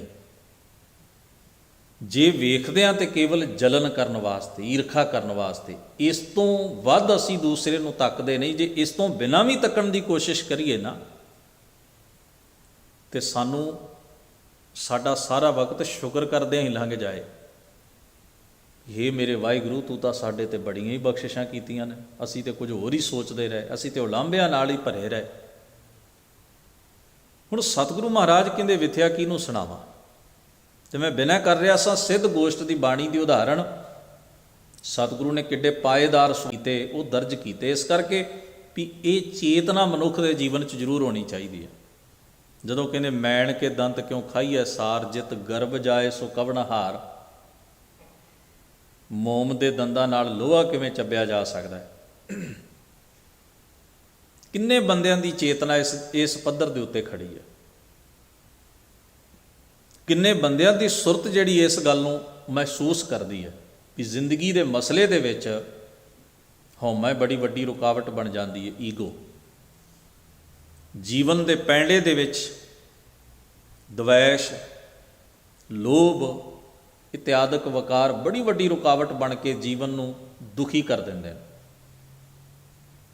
ਸਤਿਗੁਰੂ ਸੱਚੇ ਪਾਤਸ਼ਾਹ ਕਹਿ ਰਹੇ ਨੇ, ਲੋਭ ਵਿੱਚ ਗ੍ਰਸਿਆ ਹੋਇਆ ਇਹ ਮਨ 10 ਹੂੰ ਦਿਸ਼ ਧਾਵਤ, ਜਾਨੀ ਕਿ 4 ਸ਼ਫੇਰੇ ਭਟਕਦਾ। 10 ਹੂੰ ਦਿਸ਼ ਧਾਵਤ ਦਾ ਮਤਲਬ 4 ਸ਼ਫੇਰੇ ਭਟਕਦਾ। ਆਸਾ ਲਾਗਿਓ ਧਨ ਕੀ, ਉਮੀਦ। ਆਸਾ ਦਾ ਮਤਲਬ ਉਮੀਦ ਰਹਿ ਕੇ ਵੀ ਇੱਥੋਂ ਵੀ ਕੁਝ ਮਿਲੇਗਾ। ਧਨ ਦਾ ਮਤਲਬ ਇੱਥੇ ਇਕੱਲਾ ਕਰੰਸੀ ਨਾ ਸਮਝਣਾ। ਮਨ ਨੂੰ ਜਿਸ ਵੀ ਚੀਜ਼ ਦਾ ਲੋਭ ਹੈ, ਮਨ ਵਾਸਤੇ ਉਹ ਦੌਲਤ ਹੀ ਹੈ। ਮਨ ਵਾਸਤੇ ਉਹ ਚੀਜ਼ ਦੌਲਤ ਹੀ ਹੈ, ਜਿਹੜੀ ਚੀਜ਼ ਦਾ ਇਹਨੂੰ ਲਾਲਚ ਹੈ, ਭਾਵੇਂ ਉਹ ਵਿਸ਼ਿਆਂ ਦਾ, ਵਕਾਰਾਂ ਦਾ, ਭਟਕਣਾ ਦਾ, ਹਰ ਕਿਸਮ ਦੀ ਚੀਜ਼ ਜਿਹੜੀ ਇਹਦੇ ਵਾਸਤੇ ਧਨ ਹੈ। ਤੇ ਸਤਿਗੁਰੂ ਮਹਾਰਾਜ ਹਾਲਤ ਬਿਆਨ ਕਰਦੇ ਨੇ, ਲੋਭ ਦਾ ਗਰਸਿਆ 10 ਦਿਸ਼ਾਵਾਂ ਦੇ ਵਿੱਚ ਭਟਕਦਾ ਹੈ। ਇਸ ਰੋਗ ਦੀ ਇੱਕ ਬੜੀ ਬਾ ਕਮਾਲ ਉਦਾਹਰਣ ਸਤਿਗੁਰੂ ਨੇ ਬਾਣੀ 'ਚ ਦਿੱਤੀ ਹੈ। ਇਹ ਸਾਖੀ ਵੀ ਹੈ ਤੇ ਸਤਿਗੁਰੂ ਦਾ ਬਚਨ ਵੀ ਹੈ। ਤੀਸਰੇ ਪਾਤਸ਼ਾਹ ਮਹਾਰਾਜ ਗੋਇੰਦਵਾਲ ਦੀ ਧਰਤੀ 'ਤੇ ਬਿਰਾਜਮਾਨ ਨੇ। ਭੱਟ ਸਾਹਿਬਾਨਾਂ ਨੇ ਵੈਸੇ ਬੜਾ ਪਿਆਰਾ ਬਚਨ ਲਿਖਿਆ, ਗੋਬਿੰਦਵਾਲ ਗੋਬਿੰਦਪੁਰੀ ਸਮ ਜਲਨ ਤੀਰ ਵਿਪਾਸ ਬਣਾਇਓ। ਕਈ ਵਿਚਾਰਵਾਨ ਤਾਂ ਇਹ ਵੀ ਕਹਿੰਦੇ ਨੇ ਵੀ ਗੁਰਬਾਣੀ ਦੇ ਵਿੱਚ ਗੋਬਿੰਦਵਾਲ ਸ਼ਬਦ ਲਿਖਿਆ ਹੈ, ਤੇ ਸਤਿਗੁਰੂ ਮਹਾਰਾਜ ਨੇ ਕਿਸੇ ਵੀ ਨਗਰ ਦਾ ਨਾਂ ਜਿਹੜਾ ਹੈ ਨਾ, ਉਹ ਪਰਮੇਸ਼ਰ ਦੇ ਨਾਂ 'ਤੇ ਰੱਖਿਆ। ਗੋਬਿੰਦਵਾਲ ਤੋਂ ਕਿਵੇਂ ਗੋਇੰਦਵਾਲ ਹੋ ਗਿਆ, ਇਹ ਵੀ ਵਿਚਾਰ ਦਾ ਵਿਸ਼ਾ ਹੈ, ਅਜੇ ਤੱਕ ਵਿਚਾਰਵਾਨਾਂ ਤੇ ਵਿਦਵਾਨਾਂ ਦੇ ਸਾਹਮਣੇ। ਖੈਰ, ਮਹਾਰਾਜ ਗੁਰੂ ਅਮਰਦਾਸ ਸਾਹਿਬ ਸੱਚੇ ਪਾਤਸ਼ਾਹ ਬਿਰਾਜਮਾਨ ਨੇ। ਇੱਥੋਂ ਦੀ ਮਹਿਮਾ ਉਸ ਵਕਤ ਦੀ ਜੋ ਸਤਿਗੁਰੂ ਲੋਕਾਈ ਨੂੰ ਬਖਸ਼ਿਸ਼ ਕਰ ਰਹੇ ਨੇ, ਤਾਰੀਖ ਦੇ ਪੰਨਿਆਂ 'ਤੇ ਸ਼ਸ਼ੋਭਤ ਹੈ। ਇੱਥੇ ਇੱਕ ਤਪਾ ਸੀ। ਪੁਰਾਣੇ ਸਮੇਂ ਜੋਗੀਆਂ ਦਾ, ਤਪਿਆਂ ਦਾ, ਨਾਥਾਂ ਦਾ ਪਿੰਡਾਂ 'ਚ ਬੜਾ ਪ੍ਰਭਾਵ ਸੀ। ਲੋਕ ਇਹਨਾਂ ਦੀ ਪੂਜਾ, ਅੱਜ ਵੀ ਤੁਸੀਂ ਪੰਜਾਬ ਦੇ ਪਿੰਡਾਂ 'ਚ ਵੇਖੋ, ਜੋਗੀ ਪੀਰ, ਸਿੱਧ ਪੀਰ, ਤਪੇ, ਇਹਨਾਂ ਦੀਆਂ ਥਾਵਾਂ ਅਜੇ ਵੀ ਮੌਜੂਦ ਨੇ, ਔਰ ਵੱਡੀ ਗਿਣਤੀ 'ਚ ਸਾਡਾ ਸਮਾਜ ਅਜੇ ਵੀ ਇਹਨਾਂ ਨਾਲ ਕਿਤੇ ਨਾ ਕਿਤੇ ਜੁੜਿਆ ਹੋਇਆ। ਪਰ ਇਹ ਤਾਂ ਗੱਲ ਉਦੋਂ ਦੀ ਹੈ ਜਦੋਂ ਅਜੇ ਸਿੱਖੀ ਲਹਿਰ ਬੜੀ ਨਵੀਂ ਚੱਲੀ ਸੀ। ਸਤਿਗੁਰੂ ਸੱਚੇ ਪਾਤਸ਼ਾਹ ਦਾ ਵਿਰੋਧ ਕਰਨ ਵਿੱਚ ਜੋਗੀਆਂ ਤੇ ਤਪਿਆਂ ਦਾ ਸਿਰ ਕੱਢ ਜ਼ੋਰ ਲੱਗਾ ਹੁੰਦਾ ਸੀ। ਗੁਰੂ ਅੰਗਦ ਸਾਹਿਬ ਦੇ ਸਮੇਂ 'ਚ ਵੀ ਆਪਾਂ ਇੱਕ ਤਪੇ ਦਾ ਇਤਿਹਾਸ ਪੜ੍ਹਦੇ ਹਾਂ ਖਡੂਰ ਵਿੱਚ, ਤੇ ਇਹ ਵੀ ਇੱਕ ਤਪਾ ਜਿਹੜਾ ਗੋਇੰਦਵਾਲ 'ਚ ਰਹਿੰਦਾ। ਤੇ ਸਾਹਿਬ ਸਤਿਗੁਰੂ ਮਹਾਰਾਜ ਦਾ ਗਾਏ ਬਗਾਏ ਵਿਰੋਧ ਕਰਦੇ। ਜਿੱਥੇ ਬਹਿਣਾ ਆਦਤ ਹੁੰਦੀ ਨਾ ਕਈ ਬੰਦਿਆਂ ਨੂੰ, ਬਿਨਾਂ ਕਾਰਨ ਹੀ ਉਹ ਆਟੋਮੈਟਿਕਲੀ ਉਹਨਾਂ ਦਾ ਅੰਦਰ ਜਿਹੜਾ ਹੈ, ਜਦੋਂ ਵੀ ਉਹ ਗੱਲ ਸੋਚਦੇ ਨੇ, ਜਦੋਂ ਕੋਈ ਨਾਂ ਲੈਦਾ, ਕਿਸੇ ਨੂੰ ਵੇਖ ਲੈਣ, ਉੱਥੋਂ ਹੀ ਸ਼ੁਰੂ ਹੋ ਜਾਣਗੇ। ਉਹਨਾਂ ਨੇ ਵੇਖਣਾ ਨਹੀਂ ਹੁੰਦਾ ਵੀ ਵਿਰੋਧ ਦਾ ਵੀ ਕੋਈ ਮਿਆਰ ਹੋਣਾ ਚਾਹੀਦਾ ਨਾ, ਵੀ ਤੁਸੀਂ ਕਿਸ ਗੱਲ ਤੋਂ, ਕਿਹੜੀ ਗੱਲ ਤੁਹਾਨੂੰ ਚੰਗੀ ਨਹੀਂ ਲੱਗਦੀ ਤੇ ਉਹ ਕਿਉਂ ਨਹੀਂ ਲੱਗਦੀ। ਪਰ ਉਹਨਾਂ ਨੇ ਇੱਕ ਮਿੱਥ ਲਿਆ ਹੁੰਦਾ ਵੀ ਇਸ ਚੀਜ਼ ਨੂੰ ਅਸੀਂ ਪਸੰਦ ਨਹੀਂ ਕਰਦੇ, ਇਸ ਕਰਕੇ ਦਿਸਣੀ ਨਹੀਂ ਚਾਹੀਦੀ ਤੇ ਹੋਣੀ ਨਹੀਂ ਚਾਹੀਦੀ ਸੰਸਾਰ 'ਚ। ਇਸ ਰੋਗ ਦਾ ਕੋਈ ਇਲਾਜ ਨਹੀਂ। ਉਹਨੇ ਆਪਣੀ ਸੱਥ ਜਿਹੀ ਬਣਾਈ। ਹੁੰਦੇ ਹੀ ਨੇ ਐਸੇ ਬੰਦਿਆਂ ਦੇ ਵੀ ਫਾਲੋਅਰ ਹੁੰਦੇ ਨੇ ਥੋੜ੍ਹੇ ਬਹੁਤ, ਜਿਨ੍ਹਾਂ ਨੂੰ ਚਸਕਾ ਹੁੰਦਾ। ਉਹ ਗੁਰੂ ਪਾਤਸ਼ਾਹ ਦੀ ਨਿੰਦਿਆ ਕਰਦਾ, ਬੜੇ ਕੌੜੇ ਕਸੈਲੇ ਤੇ ਵੱਡੀਆਂ ਵੱਡੀਆਂ ਗੱਲਾਂ ਕਹਿ ਜਾਂਦਾ। ਤੇ ਕਈ ਵਾਰ ਸਿੱਖਾਂ ਨੇ ਆ ਕੇ ਸਾਹਿਬ ਸਤਿਗੁਰੂ ਧੰਨ ਗੁਰੂ ਅਮਰਦਾਸ ਮਹਾਰਾਜ ਨੂੰ ਆਖਿਆ, ਮਹਾਰਾਜ ਇਹ ਤਪਾ ਬਹੁਤ ਮਾੜੀ ਭਾਸ਼ਾ ਵਰਤਦਾ, ਬੜੀ ਮਾੜੀ ਬੋਲੀ ਬੋਲਦਾ। ਸਤਿਗੁਰੂ ਇਹ ਠੀਕ ਹੈ ਕਿ ਤੁਸੀਂ ਨਿਮਰਤਾਵਾਨ ਹੋ, ਉੱਚੀ ਸੁਰਤ ਵਾਲੇ ਹੋ, ਉਸਤਤ ਨਿੰਦਾ ਤੋਂ ਭੇਜੋ, ਪਰ ਅਸੀਂ ਜਿਹੜੇ ਤੁਹਾਡੀ ਇੱਜ਼ਤ ਕਰਦੇ ਹਾਂ, ਮਾਣ ਕਰਦੇ ਹਾਂ, ਸਾਡੇ ਵਾਸਤੇ ਇਹ ਗੱਲ ਸੁਣਨੀ ਤੇ ਬੜੀ ਔਖੀ ਹੈ ਨਾ। ਸਤਿਗੁਰੂ ਮਹਾਰਾਜ ਨੇ ਸਿੱਖਾਂ ਨੂੰ ਇਹ ਸਮਝਾਉਣਾ ਵੀ ਤੁਸੀਂ ਉਹਨਾਂ ਦੀ ਗੱਲ ਵੱਲ ਧਿਆਨ ਨਹੀਂ ਦੇਣਾ। ਚੇਤੇ ਰੱਖਿਓ, ਅਸੀਂ ਜੀਵਨ 'ਚ ਕਈ ਵਾਰ ਕਾਹਲੇ ਪੈ ਜਾਂਦੇ, ਪਰ ਕਈ ਗੱਲਾਂ ਦੇ ਹੱਲ ਸਮਾਂ ਹੀ ਕੱਢ ਦਿੰਦਾ। ਤੁਹਾਨੂੰ ਜ਼ੋਰ ਲਾਉਣ ਦੀ ਲੋੜ ਨਹੀਂ ਪੈਂਦੀ, ਪਰ ਪੇਸ਼ੈਂਸ ਰੱਖਣੀ ਬੜੀ ਔਖੀ ਹੁੰਦੀ ਹੈ। ਸਮੇਂ 'ਤੇ ਗੱਲ ਛੱਡਣੀ ਜਿਹੜੀ ਹੈ ਨਾ, ਉਹ ਬੰਦੇ ਦਾ ਹੰਕਾਰ ਕਹਿੰਦਾ ਵੀ ਨਹੀਂ ਤੂੰ ਹੀ ਨਜਿੱਠ ਨੂੰ, ਤੂੰ ਨਜਿੱਠ ਸਕਦਾ ਹੈ, ਤੇ ਉਹਦੇ ਵਿੱਚ ਅਸੀਂ ਫਿਰ ਵੱਡੀਆਂ ਉਲਝਣਾਂ ਵੀ ਖੜੀਆਂ ਕਰ ਲੈਂਦੇ। ਕਈ ਵਾਰ ਕੁਝ ਚੀਜ਼ਾਂ ਜਿਹੜੀਆਂ ਹੁੰਦੀਆਂ ਨੇ, ਉਹਨਾਂ ਦੇ ਉੱਤੇ ਆਪਣੀ ਜ਼ਿੰਦਗੀ ਦਾ ਸਮਾਂ ਤੇ ਐਨਰਜੀ ਲਾਉਣ ਦੀ ਬਜਾਏ ਉਹਨੂੰ ਛੱਡ ਦਿਓ। ਉਹ ਚੀਜ਼ ਦਾ ਖੋਖਲਾਪਨ ਆਪਣੇ ਆਪ ਹੀ ਦੁਨੀਆ ਸਾਹਮਣੇ ਆ ਜਾਂਦਾ, ਤੁਹਾਨੂੰ ਕਹਿਣ ਦੀ ਲੋੜ ਨਹੀਂ ਪੈਂਦੀ। ਹਾਂ, ਥੋੜ੍ਹਾ ਜਿਹਾ ਜਿਗਰਾ ਵੱਡਾ ਕਰਨਾ ਪੈਂਦਾ। ਗੁਰੂ ਇਤਿਹਾਸ 'ਚ ਤੁਸੀਂ ਇਹ ਚੀਜ਼ਾਂ ਬੜੀ ਵਾਰ ਵੇਖੋਗੇ, ਬੜੀ ਵਾਰ। ਚੇਤੇ ਰੱਖਿਓ, ਜਿਹੜਾ ਜਿੰਨੀ ਉੱਚੀ ਗੱਲ ਕਰਦਾ ਹੈ ਨਾ, ਜਿੰਨੀ ਉੱਚੀ, ਖਾਸ ਕਰਕੇ ਕਿਸੇ ਦੇ ਵਿਰੋਧ 'ਚ ਜਿੰਨੀ ਉੱਚੀ ਗੱਲ ਕਰਦਾ ਹੈ, ਉਹਨੂੰ ਆਪ ਨੂੰ ਵੀ ਓਨਾ ਉੱਚਾ ਹੋਣਾ ਪਏਗਾ, ਫਿਰ ਉਹਦੀ ਗੱਲ ਮੰਨੀ ਜਾਣੀ ਹੈ। ਤੇ ਜਦੋਂ ਲੋਕਾਂ ਨੇ ਵੇਖਿਆ ਨਾ ਵੀ ਦੂਜੇ ਦੇ ਵਿਰੋਧ ਲਈ ਤਾਂ ਅਸਮਾਨ ਤੱਕ ਪਹੁੰਚਦਾ ਸੀ, ਆਪਦੇ ਤਾਂ ਪੱਲੇ ਕੱਖ ਵੀ ਨਹੀਂ, ਉਸ ਵੇਲੇ ਬੰਦੇ ਦਾ ਖੋਖਲਾਪਨ ਦੁਨੀਆ ਜਦੋਂ ਵੇਖਦੀ ਹੈ ਤੇ ਲੋਕ ਕਹਿੰਦੇ ਐਵੇਂ ਹੀ ਹੈ, ਤੁਹਾਨੂੰ ਕਹਿਣ ਦੀ ਲੋੜ ਨਹੀਂ ਪਈ। ਮਹਾਰਾਜ ਨੇ ਆਖਿਆ ਤੁਹਾਨੂੰ ਕੁਝ ਵੀ ਆਖਣਾ ਨਹੀਂ ਚਾਹੀਦਾ, ਤੁਸੀਂ ਗੁੱਸਾ ਵੀ ਨਾ ਕਰੋ, ਔਰ ਬਹੁਤੀ ਗੱਲ ਹੈ ਤੇ ਉਹਦੇ ਕੋਲ ਬੈਠੋ ਨਾ, ਸੁਣੋ ਨਾ ਉਹਦੀ ਗੱਲ, ਅਣਸੁਣੀ ਕਰ ਦਿਓ। ਹੋਇਆ ਕੀ, ਇੱਕ ਕਹਿਤਾ ਐਸਾ ਕੌਤਕ ਰਚਿਆ। ਸਤਿਗੁਰੂ ਸੱਚੇ ਪਾਤਸ਼ਾਹ ਆਪਣੇ ਸਿੱਖਾਂ ਨੂੰ ਦੱਸਣਾ ਚਾਹੁੰਦੇ ਸਨ ਵੀ ਤਪਾ ਖਵਾ ਲੈਣਾ ਤੇ ਮਨ ਕਰਕੇ ਉੱਚਾ ਹੋਣਾ, ਬਹੁਤ ਦੋਵਾਂ ਚੀਜ਼ਾਂ 'ਚ ਬੜਾ ਵੱਡਾ ਫਰਕ ਹੈ। ਗੁਰੂ ਕੇ ਲੰਗਰ ਦੇ ਵਿੱਚ ਇੱਕ ਮੋਹਰ ਇਨਾਮ ਵਜੋਂ ਮਿਲੇਗੀ, ਐਸਾ ਨਗਰ ਦੇ ਵਿੱਚ ਕਿਸੇ ਨੇ ਪ੍ਰਚਾਰ ਕੀਤਾ। ਉਹਨੂੰ ਆਪ ਤਾਂ ਜਾਣ ਹੋ ਰਿਹਾ ਵੀ ਨਾਲੇ ਲੰਗਰ ਛਕੇ ਤੇ ਨਾਲੇ ਮੋਹਰਾਂ ਲਵੇ। ਉਹਨੂੰ ਲੱਗਿਆ ਮੈਂ ਜਾ ਕੇ ਬੈਠਿਆ ਤੇ ਮੇਰੇ ਪੱਲੇ ਕੀ ਰਹੇਗਾ, ਮੈਂ ਤਾਂ ਗੁਰੂ ਸਾਹਿਬ ਦਾ ਵਿਰੋਧ ਕਰਦਾ, ਵੀ ਮੈਂ ਨਾਲੇ ਜਾਤ ਪਾਤ ਨੂੰ ਮੰਨਣ ਵਾਲਾ ਬੰਦਾ, ਮੈਂ ਤਾਂ ਇਸ ਕਰਕੇ ਵਿਰੋਧ ਕੀਤਾ ਵੀ ਇਹ ਸਾਰਿਆਂ ਨੂੰ ਇਕੱਠਿਆਂ ਬਿਠਾ ਕੇ ਲੰਗਰ ਛਕਾਉਂਦੇ ਨੇ। ਵੇਖੋ, ਕੋਈ ਬਰਾਦਰੀ ਦੀ ਗੱਲ ਨਹੀਂ, ਕੋਈ ਊਚ ਨੀਚ ਦੀ ਗੱਲ ਨਹੀਂ, ਇਹਨਾਂ ਪੁਰਾਣੀਆਂ ਰਵਾਇਤਾਂ ਤੋੜ ਦਿੱਤੀਆਂ। ਉਹਨੇ ਆਪਣਾ ਪੁੱਤਰ ਜ਼ਬਰਦਸਤੀ ਭੇਜਣਾ ਚਾਹਿਆ, ਛੋਟਾ ਸੀ, ਉਹਦੇ ਸੱਟ ਲੱਗ ਗਈ, ਉਹ ਰੋਇਆ, ਸਾਰਾ ਪਾਜ ਉਗੜ ਗਿਆ। ਸਾਹਿਬ ਧੰਨ ਗੁਰੂ ਰਾਮਦਾਸ ਮਹਾਰਾਜ ਨੇ ਇੱਕ ਸ਼ਲੋਕ ਰੂਪ ਵਿੱਚ ਇਸ ਕਿਰਦਾਰ ਦੀ ਨਿਸ਼ਾਨਦੇਹੀ ਕਰਦਿਆਂ ਇਹ ਸ਼ਲੋਕ ਕਿਹਾ, ਤਪਾ ਨਾ ਹੋਵੇ ਅੰਦਰੋਂ ਲੋਭੀ, ਨਿਤ ਮਾਇਆ ਨੂੰ ਫਿਰੈ ਜਜ਼ਮਾਲਿਆ, ਅੱਗੋਂ ਦੇ ਸੱਦਿਆਂ ਸੱਤੈ ਦੀ ਭਿਖਿਆ ਲਏ ਨਾਹੀਂ, ਪਿੱਛੋਂ ਦੈ ਪਛਤਾਏ ਕਹਿ ਤਪੈ ਪੁੱਤ ਵਿੱਚ ਆਣ ਬਹਾਲਿਆ। ਫਿਰ ਅੱਗੇ ਜਾ ਕੇ ਲਿਖਿਆ, ਪੰਚ ਲੋਕ ਸਭ ਹੱਸਣ ਲੱਗੇ, ਇਹ ਤਪਾ ਲੋਭ ਲਹਿਰ ਹੈ ਗਾਲਿਆ। ਫਿਰ ਇਹ ਵੀ ਕਿਹਾ, ਪਾਈਏ ਤਪਾ ਨਾ ਹੋਵੀ ਬਗੁਲਾ ਹੈ, ਬੈ ਸਾਧ ਜਨਾ ਵਿਚਾਰਿਆ। ਸਤਪੁਰਖਾਂ ਕੀ ਨਿੰਦਾ ਕਾ ਵੇਖ ਜੇ ਤਪੇ ਨੋ ਫਲ ਲੱਗਾ, ਸਭ ਗਿਆ ਤਪੇ ਕਾ ਕਾੜਿਆ। ਸਤਿਗੁਰੂ ਮਹਾਰਾਜ ਗੁਰੂ ਰਾਮਦਾਸ ਸਾਹਿਬ ਨੇ ਬਾ ਕਮਾਲ ਸ਼ਬਦ ਵਰਤੇ, ਔਰ ਉੱਥੇ ਕਾਰਨ ਕੀ ਬਣਿਆ? ਲੋਭ। ਤਪ ਜਿਹੜਾ ਖੜਾ ਹੀ ਲੋਭ ਦੇ ਬਿਨਾਂ ਦੇ ਉੱਤੇ ਹੈ, ਤੇ ਆਉਣ ਵਾਲੇ ਵੀ ਲੋਭੀ। ਸਾਹਿਬ ਸਤਿਗੁਰੂ ਮਹਾਰਾਜ ਕਹਿੰਦੇ ਨੇ, ਸੁਖ ਕੈ ਹੇਤ ਬਹੁਤ ਦੁੱਖ ਪਾਵਤ। ਲੋਭੀ ਮਨ ਚਾਹੁੰਦਾ ਵੀ ਆਹ ਚੀਜ਼ ਮਿਲ ਜਾਏ ਮੈਂ ਸੁਖੀ ਹੋ ਜਾਵਾਂ, ਪਰ ਉਹਦੇ ਲਈ ਜਿਹੜਾ ਪੈਂਡਾ ਤੈਅ ਕਰਦਾ ਹੈ ਉਹ ਬੜਾ ਦੁੱਖਾਂ ਭਰਿਆ ਹੁੰਦਾ ਹੈ, ਤਕਲੀਫ ਦੇ ਹੁੰਦਾ ਹੈ। ਬਹੁਤ ਦੁੱਖ ਪਾਵਤ, ਕਿੰਨੀ ਭਟਕਣਾ ਸਹਿੰਦਾ ਹੈ, ਕਿੰਨੇ ਪਾਪ ਕਮਾਉਂਦਾ ਹੈ, ਕਿੰਨੇ ਜ਼ੁਲਮ ਕਰਦਾ ਹੈ, ਕਿੰਨੇ ਅਤਿਆਚਾਰ ਕਰਦਾ ਹੈ। ਉਹ ਫਿਰ ਕਿਹੋ ਜਿਹਾ এনवायरमेंट ਸਿਰਜ ਦਿੰਦੇ ਨੇ ਉਹ ਕਰਮ, ਤੇ ਕਿੰਨਾ ਵੱਡਾ ਖਲਾਰਾ ਤੇ ਜ਼ਹਿਰ ਫੈਲਾ ਦਿੰਦੇ ਨੇ ਆਲੇ ਦੁਆਲੇ ਤੇ ਨਸਲਾਂ ਤੱਕ। ਸੁਖ ਕੈ ਹੇਤ ਬਹੁਤ ਦੁੱਖ ਪਾਵਤ, ਸੇਵ ਕਰਤ ਜਨ ਜਨ ਕੀ। ਫਿਰ ਮਹਾਰਾਜ ਕਹਿੰਦੇ ਧਿਰ ਧਿਰ ਦੀ ਮੁਥਾਜੀ ਵੀ ਕਰਾਉਂਦਾ ਹੈ ਮਨ, ਉੱਥੇ ਲਿਜਾ ਸੁੱਟਦਾ ਹੈ, ਉੱਥੇ ਲਿਜਾ ਕੇ ਸੁੱਟਦਾ ਹੈ ਜਿਸ ਨਾਲ ਸਾਰੀ ਜ਼ਿੰਦਗੀ ਨਫ਼ਰਤ ਕਮਾਈ ਹੁੰਦੀ ਹੈ। ਜਿਹੜੀ ਚੀਜ਼ ਵੇਖਣ ਯੋਗ ਨਹੀਂ, ਗ੍ਰਹਿਣ ਕਰਨ ਯੋਗ ਨਹੀਂ, ਅਪਣਾਉਣ ਯੋਗ ਨਹੀਂ, ਉੱਥੇ ਲਿਜਾ ਕੇ ਉਹਨੂੰ ਮਹਾਰਾਜ ਨੇ ਕਿਹਾ ਭੱਖ ਅਭੱਖ ਸਭ ਖਾਏ। ਫਿਰ ਪਾਤਸ਼ਾਹ ਜੀ ਕਹਿੰਦੇ ਨੇ, ਦੁਆਰੈ ਦੁਆਰ ਸਵਾਨ ਜਿਉਂ ਡੋਲਤ। ਜਿਵੇਂ ਇੱਕ ਕੁੱਤਾ ਜਿਹੜਾ ਰੋਟੀ ਦੀ ਬੁਰਕੀ ਦੀ ਆਚ ਥਾਂ ਥਾਂ ਤੇ ਦਰ ਦਰ ਤੇ ਭਟਕਦਾ ਹੈ, ਇਹ ਹਾਲਤ ਕਰ ਦਿੰਦਾ ਮਨ।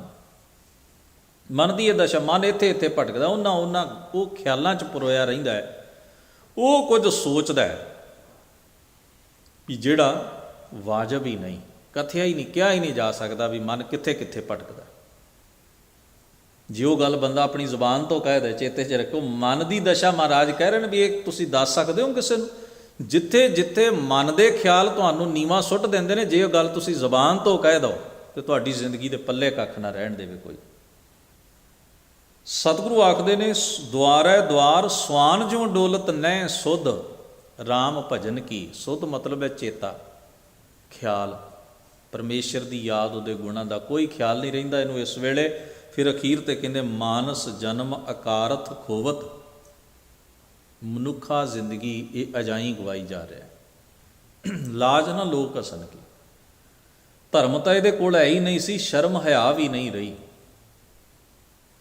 ਜੇ ਸਮਾਜ ਵਿੱਚ ਰਹਿੰਦਾ, ਜੇ ਸੁਸਾਇਟੀ ਦੁਨੀਆ 'ਚ ਰਹਿੰਦਾ ਨਾ, ਉਹਦਾ ਨੱਕ ਨਮੂਜ ਵੀ ਉਸ ਵੇਲੇ ਗਾਫੂਰ ਹੋ ਜਾਂਦਾ ਹੈ। ਸਤਿਗੁਰੂ ਆਖਦੇ ਨੇ, ਨਾਨਕ ਹਰ ਜਸ ਕਿਉਂ ਨਹੀਂ ਗਾਵਤ। ਹੁਣ ਪ੍ਰਸ਼ਨ ਕਰਦੇ ਨੇ, ਹੇ ਮੇਰੇ ਮਨਾ, ਹਰੀ ਦਾ ਜਸ ਤੂੰ ਕਿਉਂ ਨਹੀਂ ਗਾਉਂਦਾ? ਇਹ ਜਵਾਬ ਵੀ ਹੈ। ਪਹਿਲੀ ਪੰਕਤੀ 'ਚ ਕਿਹਾ ਸੀ ਨਾ, ਬਿਰਥਾ ਕਹੋਂ ਕੌਣ ਸਿਉ ਮਨ ਕੀ। ਫਿਰ ਅੱਗੇ ਸਤਿਗੁਰੂ ਨੇ ਦੱਸਿਆ ਵੀ ਕੀ ਬਿਰਥ ਹੈ, ਕੀ ਪ੍ਰੋਬਲਮ ਹੈ, ਤੇ ਇਹਦਾ ਹੱਲ ਵੀ ਹੈ ਤੇ ਜਵਾਬ ਵੀ ਹੈ ਪਹਿਲੀ ਪੰਕਤੀ ਦਾ। ਨਾਨਕ ਹਰ ਜਸ ਕਿਉਂ ਨਹੀਂ ਗਾਵਤ। ਜੇ ਤੂੰ ਸਮਝਦਾ ਵੀ ਇਹ ਪੀੜ ਹੈ, ਇਹ ਵੇਦਨਾ ਹੈ, ਕਿਹਨੂੰ ਦੱਸੇਗਾ? ਇੱਕੋ ਹੀ ਥਾਂ ਹੈ। ਹਰ ਜਸ ਕਿਉਂ ਨਹੀਂ ਗਾਉਂਦਾ? ਇਹ ਟਰਾਈ ਕਿਉਂ ਨਹੀਂ ਕਰਦਾ? ਇਹ ਯਤਨ ਕਿਉਂ ਨਹੀਂ ਕਰਦਾ? ਯਾਨੀ ਕਿ ਪਰਮੇਸ਼ਰ ਦੇ ਗੁਣ, ਵਾਹਿਗੁਰੂ ਅਕਾਲ ਪੁਰਖ ਦੀ ਰਜ਼ਾ ਨੂੰ ਗ੍ਰਹਿਣ ਕਿਉਂ ਨਹੀਂ ਕਰਦਾ ਗੁਰੂ ਸ਼ਬਦ ਰਾਹੀਂ? ਕੀ ਹੋਏਗਾ ਇਹਦੇ ਨਾਲ? ਕੁਮਤ ਵਿਨਾਸੈ ਤਨ ਕੀ। ਕੁਮਤ ਦਾ ਮਤਲਬ ਹੈ ਭੈੜੀ ਚਾਲ, ਭੈੜਾ ਰਾਹ, ਭੈੜੀ ਮੱਤ, ਭੈੜੇ ਖਿਆਲ, ਉਹਨੂੰ ਕੁਮਤ ਕਿਹਾ। ਤਨ ਦਾ ਮਤਲਬ ਹੈ ਜੀਵਨ ਦੀ। ਤੇਰੇ ਜੀਵਨ ਵਿੱਚੋਂ ਕੁਮਤ ਦੂਰ ਹੋ ਜਾਏਗੀ, ਭੈੜੀ ਮੱਤ ਦੂਰ ਹੋ ਜਾਏਗੀ, ਜੇ ਤੂੰ ਵਾਹਿਗੁਰੂ ਅਕਾਲ ਪੁਰਖ ਦੇ ਗੁਣਾਂ ਨਾਲ ਸਾਂਝ ਬਣਾਏਗਾ, ਪਰਮੇਸ਼ਰ ਦੀ ਹੋਣ ਦਾ ਅਹਿਸਾਸ ਕਰੇਗਾ। ਸਤਿਗੁਰੂ ਰਹਿਮਤ ਕਰਨ, ਇਹ ਪਾਵਨ ਉਪਦੇਸ਼ ਸਾਡੇ ਜੀਵਨ ਦਾ ਹਿੱਸਾ ਬਣੇ। ਸਤਿਗੁਰੂ ਜੀ ਹੋਈਆਂ ਭੁੱਲਾਂ ਚੁੱਕਾਂ ਦੀ ਖਿਮਾ ਬਖਸ਼ਣ। ਆਪ ਸਭਨਾਂ ਦਾ ਧੰਨਵਾਦ। ਅਦਬ ਸਹਿਤ ਗੁਰੂ ਫਤਿਹ ਨਾਲ ਸਾਂਝ ਬਣਾਓ ਜੀ। ਵਾਹਿਗੁਰੂ ਜੀ ਕਾ ਖਾਲਸਾ, ਵਾਹਿਗੁਰੂ ਜੀ ਕੀ ਫਤਿਹ।